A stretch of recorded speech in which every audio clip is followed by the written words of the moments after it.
जय हिंद दोस्तों। तो हाजिर हूँ मैं आपके सामने लेकर के आ गया अब आपके लिए साइबर सिटी का पार्ट नंबर 3।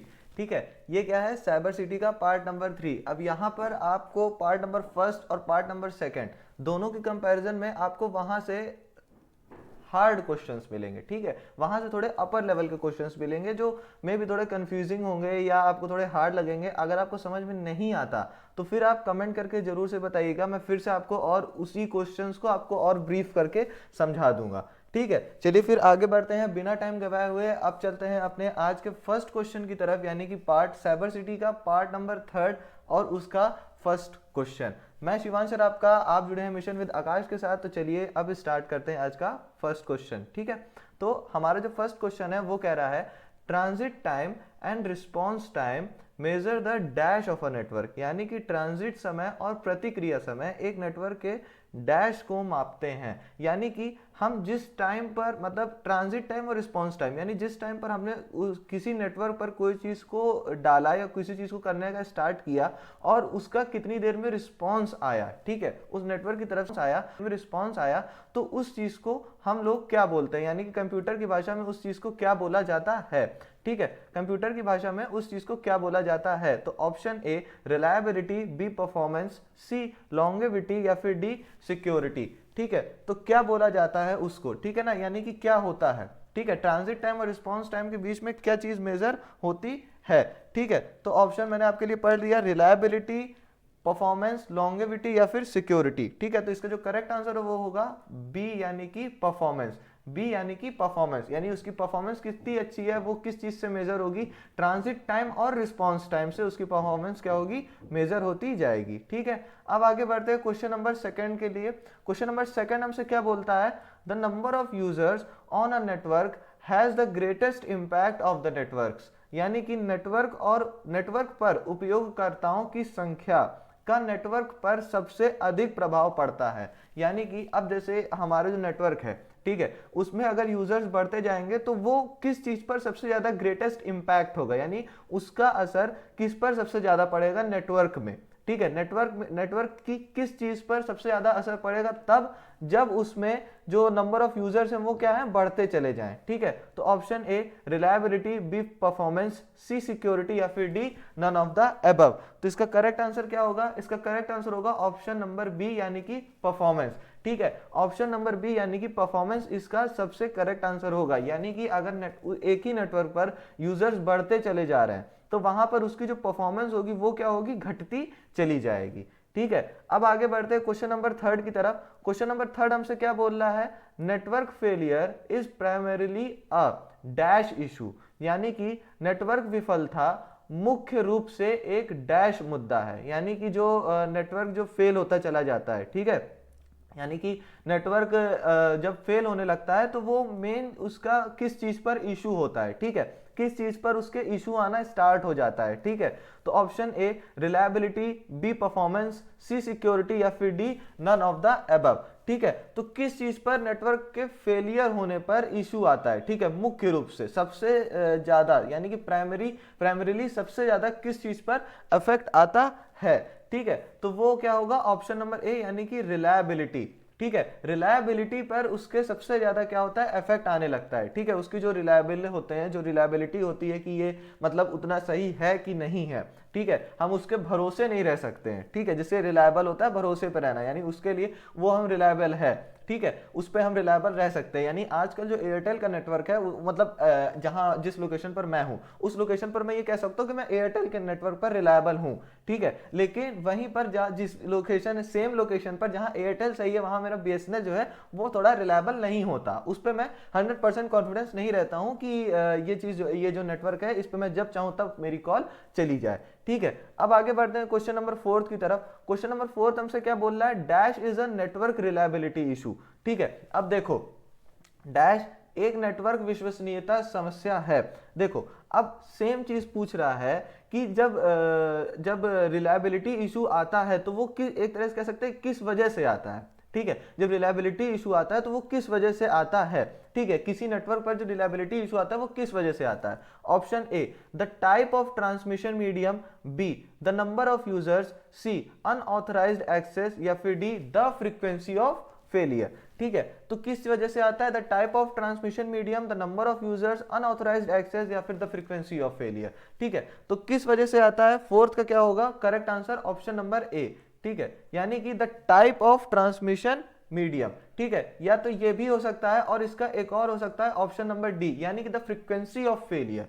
ठीक है, यानी कि अगर लगातार क्या होगा कि जो फेलियर यानी नेटवर्क जो है वो लगातार फेल होता जा रहा है। ठीक है, बार बार फेल हो रहा है। ठीक है, यानी फ्रीक्वेंसी ऑफ फेलियर उसकी क्या है? फ्रीक्वेंसी मतलब कि बार बार वही चीज होना, फ्रीक्वेंटली होना एक तरह से कह सकते हैं। यहाँ पर जो यहाँ पर इसका सेंस निकलेगा वो यही है कि बार बार अगर वो फेल हो रहा है तो उसमें क्या होगी, हम लोग उससे जो रिलायबिलिटी इशू है वो क्या होता जाएगा? बढ़ता चला जाएगा। और उसके बाद the type of transmission medium, अगर जो उसका ट्रांसमिशन मीडियम है जिसके थ्रू वो ट्रांसमिट करता है चीजों को, उस पर भी अगर कोई इशू आ रहा है तो उस पर भी क्या होगा? दिक्कतें होती चली जाएंगी। उस पर भी हम लोग क्या होगा? रिलायबिलिटी इशू हमारा क्या होगा? बढ़ता चला जाएगा। अब आगे बढ़ते हैं क्वेश्चन नंबर 5 की तरफ। क्वेश्चन नंबर 5 हमसे क्या बोल रहा है? Dash is a network reliability issue, यानी कि अब देखो फिर से वही चीज है, बार बार पूछ रहा है। ठीक है, वही चीज को कई तरीके से पूछ रहा है। ठीक है ना, ध्यान से समझना, कई तरीके से पूछ रहा है। ठीक है, तो option A the number of users, option B catastrophe, option C the type of transmission medium, या फिर option D none of the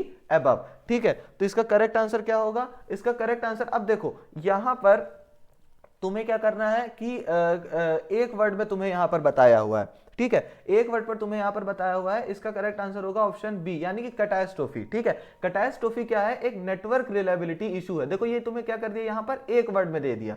transmission medium तब होता जब ऊपर वाले ऑप्शंस होते। ठीक है, यहां पर तुम्हें एक वर्ड दे दिया कैटास्ट्रोफी, तो इसी को तुम बता दोगे। ठीक है, चलो अब आगे बढ़ते हैं क्वेश्चन नंबर 6 की तरफ। क्वेश्चन नंबर 6 हमसे क्या बोल रहा है? Unauthorised access is a network issue, यानी कि is a network dash issue, यानी अनअधिकृत पहुंच एक नेटवर्क डैश मुद्दा है। ठीक है, यानी कि अगर अनऑथराइज्ड एक्सेस होता है किसी नेटवर्क पर तो वो किस चीज का इशू है? ठीक है, वो किस चीज का इशू है? Option A reliability, option B performance, option C security, या फिर D none of the above. तो वो किस चीज का इशू होगा जब अनऑथराइज्ड एक्सेस हो जाए किसी नेटवर्क पर? तो वो किस चीज का इशू है? ठीक है, तो वो किस चीज का इशू है? Option number C security issue. Obvious सी बात है भाई, किसी भी नेटवर्क पर अगर हमारा अनऑथराइज्ड एक्सेस हो जाता है, ठीक है, तो वो किस चीज का इशू है? सिक्योरिटी इशू है। ठीक है, अब आगे बढ़ते हैं क्वेश्चन नंबर 7 की तरफ। क्वेश्चन नंबर 7 क्या है? A virus is a network dash issue, यानी कि अब एक वायरस क्या है? एक वायरस एक नेटवर्क डैश मुद्दा है। देखो अगर एक virus is a network dash issue, एक वायरस जो है वो नेटवर्क पर एक तरह से कह सकते हैं किस तरीके के इशू वो क्रिएट कर सकता है। ठीक है, किस तरीके का इशू वो एक वायरस नेटवर्क पर डाल सकता है। ठीक है, तो option A reliability, option B performance, option C security, या फिर डी नन ऑफ दीज। ठीक है, तो इसका करेक्ट आंसर क्या हो जाएगा? भाई देखो हम लोग को जितना पता है, अगर हम लोग इस चीज को नेटवर्क के वायरस के बारे में अगर हमने नहीं भी पढ़ा है तो सिस्टम के वायरस के बारे में हमने तो पढ़ रखा है। उसमें क्या होता है कि जो वायरस होता है हमारा क्या करता है, यूजुअली हमारी जो पर्सनल इंफॉर्मेशन होती है वो क्या करता है, ये अपने पास मतलब जो इसकी जो सिक्योरिटी होती है, कहना मतलब हमारी पर्सनल इंफॉर्मेशन को किसी बैकग्राउंड में किसी थर्ड पार्टी को दे रहा होता है। ठीक है, तो वहां पर क्या करता है, वायरस सिक्योरिटी इशू ले आता है। सेम चीज यहां पर होती है, a virus is a network security issue, यानी ऑप्शन सी। ठीक है, इसका भी करेक्ट आंसर क्या हो जाएगा? Option number C. चलो अब आगे बढ़ते हैं ऑप्शन नंबर 8 की तरफ। इंक्रिप्शन, क्वेश्चन नंबर 8 की तरफ, सॉरी। इंक्रिप्शन टेक्निक्स इंप्रूव अ नेटवर्क्स डैश, यानी कि इंक्रिप्शन तकनीक एक नेटवर्क के डैश में सुधार करती है।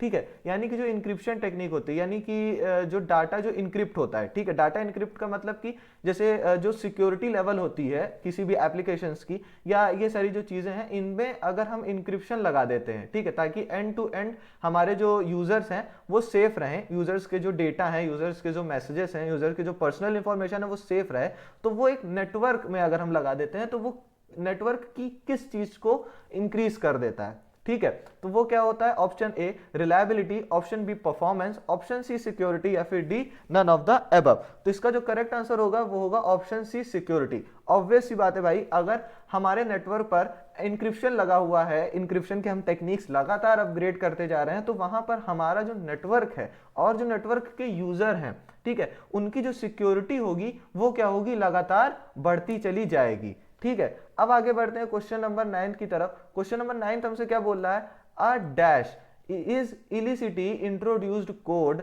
That damages a network device, यानी कि एक डैश अवैध रूप से पेश किया गया कोड है जो एक नेटवर्क डिवाइस को नुकसान पहुंचाता है। यानी कि कह सकते हैं कि नीचे दिए गए ऑप्शंस में से कौन सा ऐसा ऑप्शन है जो कि एक नेटवर्क डिवाइस को क्या करता है, नुकसान पहुंचाता है, उसको हार्म करता है। ठीक है, चलो अब कौन सा है, option A virus, option B protocol, option C medium या फिर डी कैटास्ट्रोफी। ठीक है, तो वो क्या चीज होती है जो कि एक सिस्टम या फिर एक नेटवर्क डिवाइस को क्या करती है, हार्म करती है। ठीक है, तो इसका करेक्ट आंसर क्या हो जाएगा, ऑप्शन ए वायरस। ठीक है, यानी वायरस तो भाई सभी को पता है, वायरस क्या है, किसी भी नेटवर्क डिवाइस को क्या कर सकता है, डैमेज कर सकता है। किसके थ्रू, एक कोड को इंट्रोड्यूस कराता है, यानी कोड के थ्रू। ठीक है, कोड को पेश कराता है ये, और फिर उसके बाद क्या करता है, कंटिन्यूअसली हमारा जो डिवाइस है, जो नेटवर्क डिवाइस है, उसको क्या कर देता है, डैमेज करता हुआ चला जाता है। अब आगे बढ़ते हैं क्वेश्चन नंबर 10, यानी ये आज का हमारा लास्ट क्वेश्चन है। Question number 10, passwords are used to improve the dash of a network. क्या बोल रहा है कि पासवर्ड का उपयोग नेटवर्क के डैश को बेहतर बनाने के लिए किया जाता है। यानी कि जो हमारे पासवर्ड्स होते हैं उनको किस चीज में, मतलब अगर हम नेटवर्क पर लगा दे तो वो नेटवर्क के किस चीज को इंप्रूव करता है। ठीक है, पासवर्ड अगर हम लगा देते हैं हमारे नेटवर्क पर तो वो किस चीज को इंप्रूव करता है, नेटवर्क के। ठीक है, तो ऑप्शन हमारे पास क्या है, ए reliability, B performance, C security या फिर डी लॉन्गेविटी। ठीक है, तो किस चीज को डेवलप करता है, इसका करेक्ट आंसर क्या हो जाएगा, ऑप्शन नंबर सी सिक्योरिटी। अगर आपने नोटिस किया हो, अगर आप क्वेश्चन नंबर को नोट कर रहे हो और ध्यान से पढ़ रहे हो, तो आप देखोगे कि ज्यादातर में सिक्योरिटी इशू ही है।